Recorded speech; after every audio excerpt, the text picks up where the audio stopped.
Hey, hello, welcome. My name is Mark Dunwoody.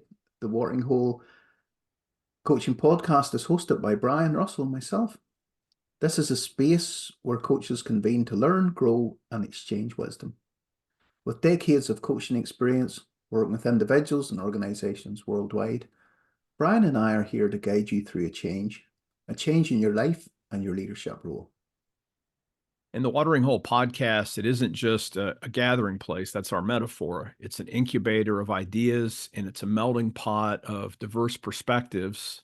Together, we foster a sense of community and shared culture, recognizing its power to drive innovation and nurture a coaching mindset. Through the conversations and shared experiences of Mark and myself, we aim to inspire and empower you to reach new heights in your coaching practice. So come on board and let's embark on this journey of growth and enlightenment together.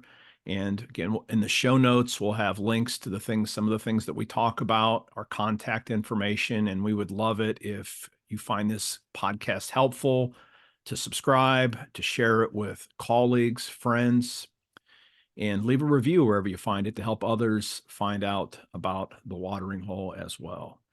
So, hey, Mark, you said that you had a client ask you an interesting question this week. Why don't you share it and Yeah, we'll jump right into the conversation? yeah. Someone asked me, and I mean, our goal for this podcast is just to be real and do real stuff, you know. And we both coach and we both coach and we both do other things where we're leading others by coaching them. So someone asked me a question this week, what happens if it doesn't work? You know, what happens if you get someone that doesn't work? They had got a friend that had a business coach and it didn't work. And I at the time I just it sort of went over me and I said, well, you have to these things happen, not everything works, I couldn't comment unless I knew the particulars of the story. But since that, I've really been putting it over my mind, and I thought, what a great subject for us to talk about today. What if we have someone and it doesn't work?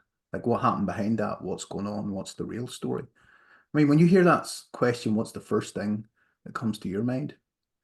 Well, I think it's a couple of things. The first thing is I wanted to know who was the person that was being coached, what were the circumstances. Now, I can be honest and say that I've had, I guess, really one client that over time I really didn't connect with, and then they wanted to end the coaching relationship early. And I just, okay, to me, it came down to chemistry because, again, some things work fantastic for most people and they just don't connect. So maybe they just picked the wrong coach. Again, the old cliche is from the coaching side is you can blame the client, and that's not what we're going to do here. But there is something we want to make sure that we pick a good fit, and I think we're going to get into that a little bit deeper. But the first thing is, to me, it was just what was it about the coaching relationship that didn't work? That was the question, and then I think we can also frame this in a positive way too, because I think you had mentioned it before we got on here to even make the question: how do you know you're going to be successful in a Yeah, yeah, coaching relationship? So we yeah, can kind of look at it both ways. But I'm gonna let you kind of jump in, and we yeah. talked about preparation as one of the key factors. So where does preparation fit into, at least on our side? Having confidence that we can actually deliver the results that we're promising to a client in a coaching relationship. Yeah. Um, Going macro, going big picture, you know, it's useful to think sometimes that um, coaching is a skill set, and it's not caught over an hour or 2 hours. It takes a while. It takes an expertise. You see a lot of organizations going towards coaching to try and manage change for the reasons we've highlighted before in previous episodes. We're managing knowledge, blah blah blah, and you see so many of these senior leaders who can't do that. They still just want to tell people what to do and pretend they're coaching. So it's a skill set, and I'm always reminded of the old guy that was brought into the cruise ship to fix the engine that no one could fix, and no one could figure out why this engine wouldn't work. And they had all the greatest minds of the day, engineers. And this old guy had worked in the ship for 40 years, and he came in with a hammer and he just tapped something once and it started. And then he sent a bill for $10,000 and $10,001. And the guy was like, "You charged us $10,000 for 2 minutes." And he says, "Yeah, $10,000 was, or sorry, $1 was for the tap, the hammer, and $10,000 was to know where to hit it. That wisdom and knowledge."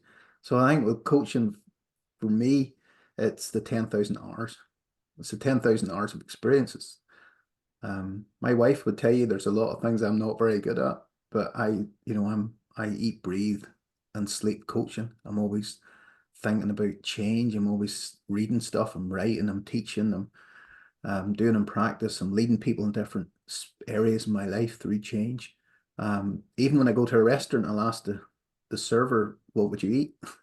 Because then you get better information on what's good in the menu. So there's that expertise, there's that knowledge behind it.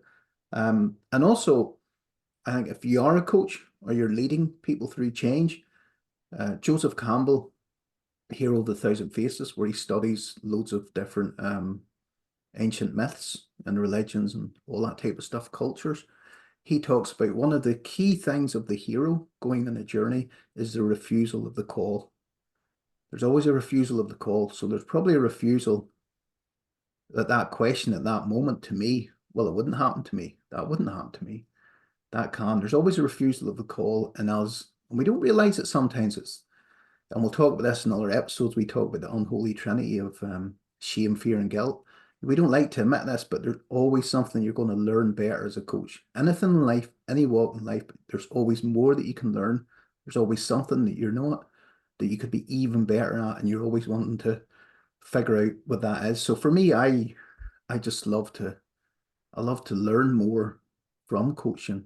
And I love to learn more about brain science. I love to learn more about listening skills. I love to learn more about the human condition and everything else.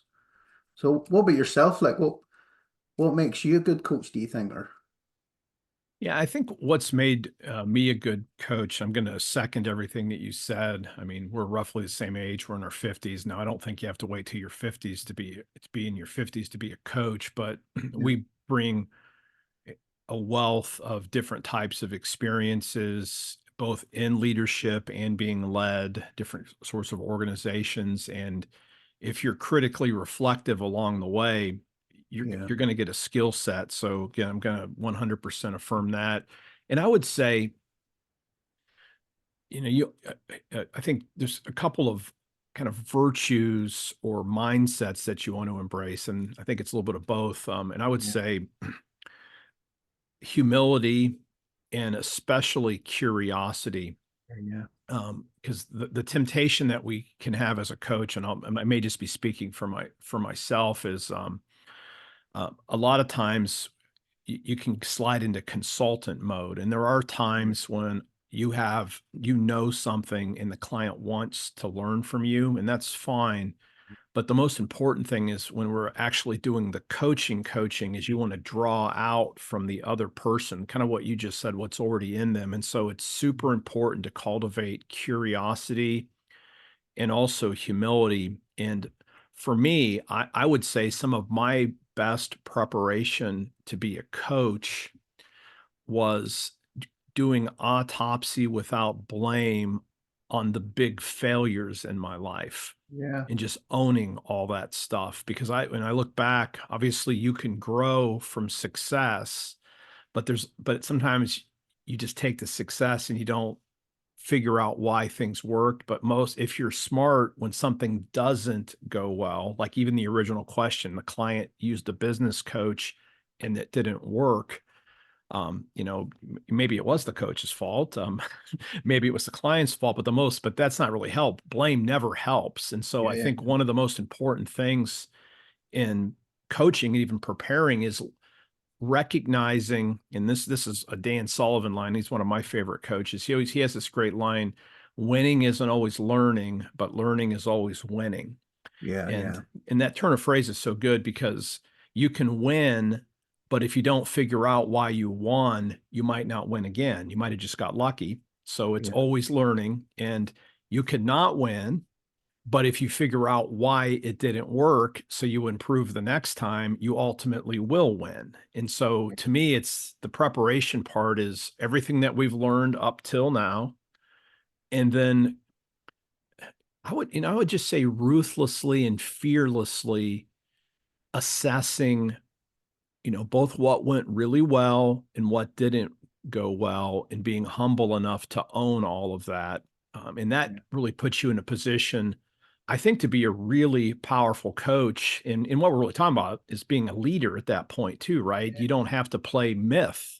And again, I'm Yeah. not talking about Joseph Campbell's myth, but you don't have to pretend like you never do anything wrong. I think the Yeah. most powerful and effective entrepreneurs and leaders are the people that when things don't go well, they can fix it and they can assess it and they can just iterate and do something different. So I'd say humility, curiosity, along with a lifetime of just learning, like you said. That's what I would say about preparation. Oh, love that. And then what about expectations? How do you clarify expectations? What's the best way to, talk about expectations maybe up front? Yeah, yeah, I think up front, I like to use um, sort of variations of these two questions, and I've got learned both of these from persons I consider master coaches. Rich Litvin, I think we've mentioned him already. Again, if you haven't looked at his book, Prosperous Coach, that's kind of a classic. But he always starts every call more or less with what would make this an extraordinary conversation. Yeah. And you have to get underneath that question. But what that does is that raises the stakes of what we're doing. And so you're basically getting the person clear on what are we going to talk about during this coaching call. So that would be kind of one way. And if I've been working with a person for a while, I generally will use that question. Now, up front, when I'm trying to decide, hey, is this going to be a good fit? And by the way, I think a temptation that you have, especially when you're getting started in coaching, you're just really happy somebody wants to hire you. So Yeah. sometimes you'll just take, kind Yeah. of like some academic institutions, you'll take anybody with a warm pulse that wants to, to pay you. But that's where you can run into problems because you don't get clear on this expectations. And so you want to make sure you have a standard. It's got to be, yeah, I really want to work with the person, not just the other person really wants to work with us. So I Yeah. think that's clear. And I think this Dan Sullivan uses this question. He actually, I think he's even trademarked it as the Dan Sullivan question. So I'll just say that. I'm not going to quote it exactly, but he basically gets somebody up front, and the first conversation is, hey, Mark, if we don't talk again until 3 years from today, and 3 years from now, you pick up the phone and call me and say, Brian, you won't believe what's happened. Mark, what will you be telling me 3 years from now about what you've accomplished or the progress that you're making so that you're going to be super pumped about where you are? Yeah. Um, and so that's called future pacing. You're trying to get the person out to imagine the future that they really want. Yeah. And you push it out enough that they have time. So they're not like, well, I can't do that tomorrow, but like 3 years from now. And so I think those kind of questions help get on the table what the client's expectations are, where they want to go. And then at Yeah. that point, you can decide, well, hey, I'm in on that journey. I'd love to be this person's partner while they go for that. Yeah. Um, or if it's not if it's more murky, then you're going to have to fish around. But I think it's always questions that can crack open a person to get them to lay out what is it that they really want. Yeah. What are some of the techniques that maybe you do to kind of set expectations or to see where the person's at? Yeah, no, I love everything you're saying, and that word, those two words, crack open, really resonate with me. I think that you'll find that wherever you are as an individual organization, your thinking, your belief, and your habits have got you to where you are. And you won't get to where you maybe like to go unless you change them, and that's the big thing I think with people. And that's the filter for me. I can't do it anymore. I did it for a lot of years. I worked with organizations. Anybody that knows me know who I worked with, they didn't want to change. They wrote the glossy brochure, but they didn't want to change, and I can't do it. I just can't. I refuse to do it. And since I've refused to do it, I don't have to do it. It's beautiful. I work with an organization down in Australia where I'll go next week for a few weeks. Most amazing, beautiful people. I work with all their leaders and help them coach them through change to something new. Because you're not going to have new thinking emerging unless you realize there's a problem with what's going on. So I think cracking open is a great phrase because you do have to understand that you're going to start to think differently. And you said something I wrote down just before we came on air, that most people who have a coach want a coach, you know, and that I think that's just similar. And I've noticed that with coaching organizations. I think there's a difference sometimes with coaching folks who are really up for it and having someone say, "Will you come and speak to our people?" There's a difference there because they haven't instituted that. They haven't instigated that with you. So it's hard sometimes talking to people about change that haven't actually, their manager or their leader said, "Oh, we should think about this." So there has to be something different. Those saboteurs, that thing and those beliefs, those habits that stop you from getting where you would like to go are still there. And also I've came to a place where I realized that if anybody who's working on something that could be really successful knows that they could fail.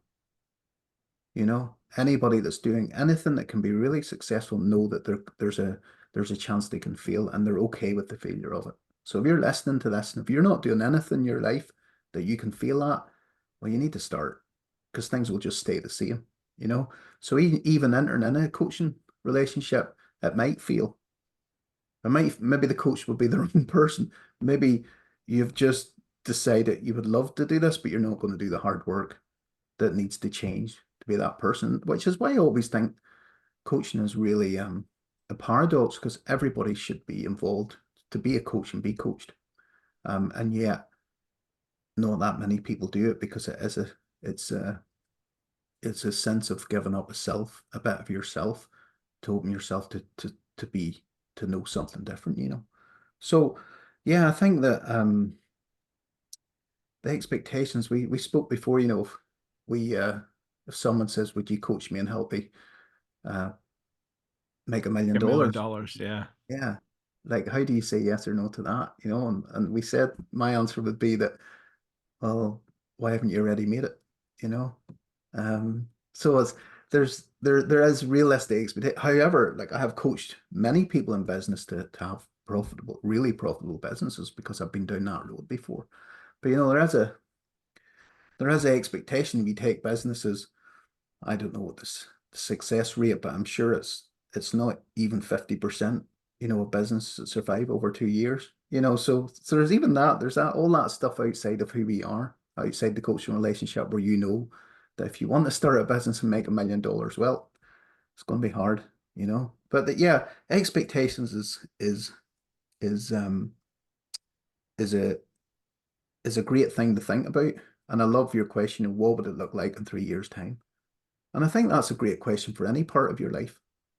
Because, if you wanted $1 million in 3 years' time, that would be $330,000 a year, which is so much a week, which is blah, blah, blah. It's an easier thing to think about even over 10 years, or if you want to learn a piano, you can learn the piano in 10,000 hours, you know. Um, Things take longer than you think they're ever going to take.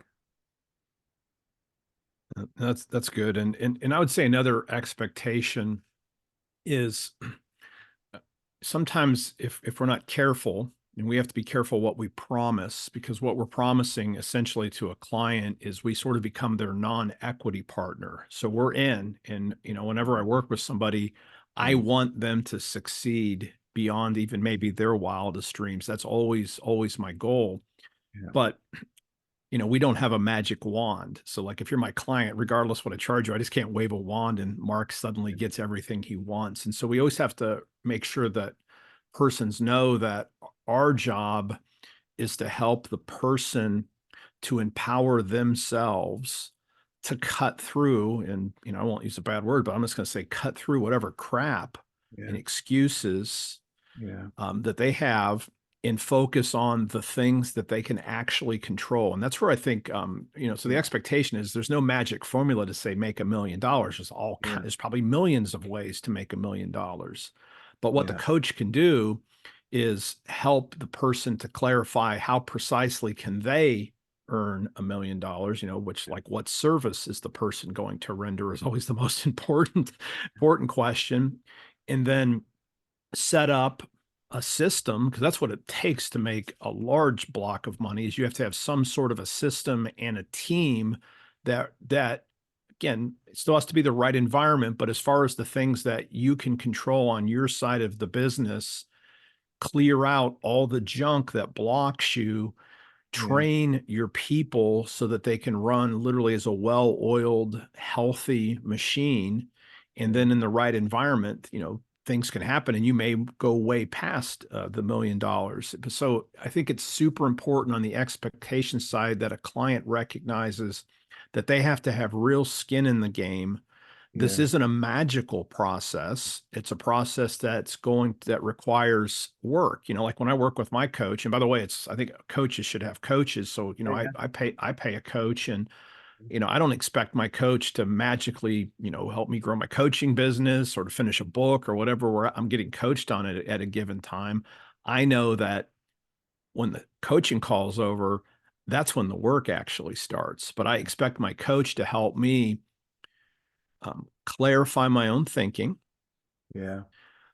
cut through excuses, even when they're kind of subconscious excuses. Yeah. Yeah. Yeah. Because that's what we do. A lot of times, part Oh, of yeah. coaching is we want to free people to actually do what they say they want to do. And again, I'm laughing at that because it sounds so simple, but that's what a coach really does. A coach is about empowering the client, to help the client to actually bring out of themselves Yeah. something that's already there that they just need a little help with, a push. And so, expectations, it's get clear, help you want to hear what the client wants. I want to be unconditionally for what the client wants.